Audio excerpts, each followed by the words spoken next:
Today's topic is all about a couple of the most effective strategies when it comes to beating the runaway emotions of depression and anxiety. You know, Shai, our mentor likes to call this calm the freak down and lighten the freak up. We love that saying, and it's not just a saying, there are strategies behind it. So if you've ever found yourself rolling off the rails of a runaway train, then you'll want to make sure to stay tuned in to this minisode.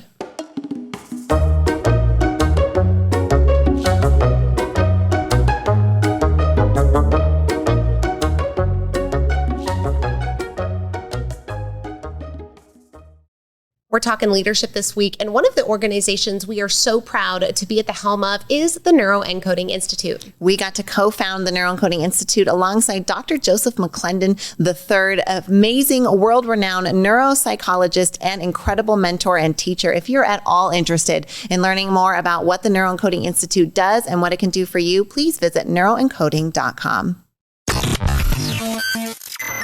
You're enjoying this episode on Angel Phoenix Productions Podcast Network. To explore a complete lineup of quality programs and media production services, head on over to angelphoenix.com or like our Facebook page at facebook.com/Angel Phoenix Productions.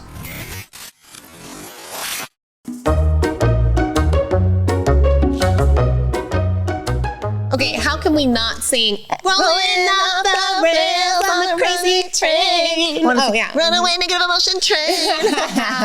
You are not going off the rails. We are keeping you on those rails. We want to make sure that you have as much equipment in your back pocket as you can for combating these runaway negative emotions. Now, one of the things that we talked about in the beginning are those two concepts of calm the freak down and lighten the freak up. Now, one of the things about calm the freak down that I love so much is that the physical expressions of anxiety are the elevated heart rate and blood pressure, excessive movement, and fidgeting when your brain is very active. And one of the best things you can do for yourself when you're in that emotional state is to calm the freak down. And what does that look like? Usually it has to do with bringing awareness and attention to your breathing patterns, just making that intentional, filling your diaphragm completely, allowing yourself the space to bring in a full amount of oxygen into your body. What happens for lots of us as we go into a stress management response is that shallow breathing means we get less oxygen into our blood, and that it restricts the amount of oxygen available to our brain, which means our decision making is impacted by that. So even just a couple of deep breaths can calm down your parasympathetic nervous system and allow your brain to get back to its optimum functioning position so it can help you make the best decisions. Let's get you out of fight or flight, back into your executive function and on the right track, right? I mean, for goodness sake, you're captaining an entire train. You've got to do some intentional work to make sure that you stay on those rails. So I love that calming down. You know, I see this manifest in my daughter. Sometimes she gets a little anxious about things, right? We're trying something new or it's difficult, and we've told her that we do a deep breath. She takes a deep breath in through her nose and out through her mouth, and we've really watched how this effectively calms her down. She's only 4 years old, but these strategies work whether you're 440 or I want to say 400, but I don't think we know anybody that old. If you are that old, come forward and share your secrets.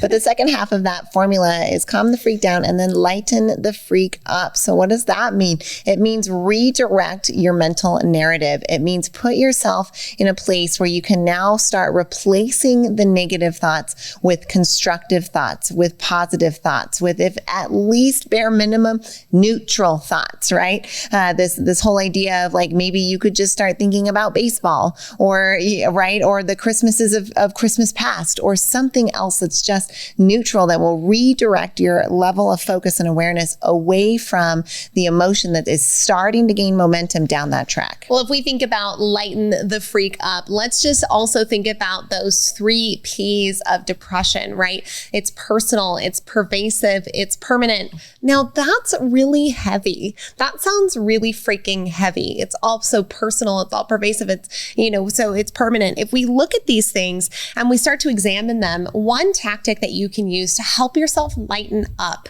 is to just question those emotions when they come up, right? You hear an absolute in your mind say, it will always be like this. Now, you can always give yourself the tool of, well, are you sure? right? Am I sure? Is that really the truth? It's always 100%. Do I know that? Do I know that 100% to be true? And start questioning those thoughts that come into your mind when you notice them, because chances are you can beat yourself with a little bit of logic. Right? Just question the validity of the statements running through your mind, and that can help you lighten up as well. What it can also help you lighten up is to literally, get into some light, go outside, or lighten up in terms of humor, right? Like watch, there's a thread called Contagious Laughter, and I love it. And sometimes when I'm feeling down, I'll just go to the thread of Contagious Laughter. 4 or 5 videos in, I can't help but start laughing along with somebody, and it just helps break that pattern. So whether you're trying to calm down or lighten up, these are great things that you can bring forward when you're starting to feel the momentum pick up on that runaway track.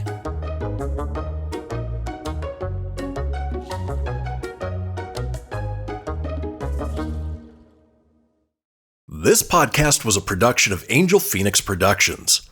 Explore more episodes of this show or other great shows on the Angel Phoenix Podcast Network by visiting angelphoenix.com. The views expressed in this show do not necessarily represent those of Angel Phoenix Productions or its advertisers, and may contain language that's unsuitable for younger listeners.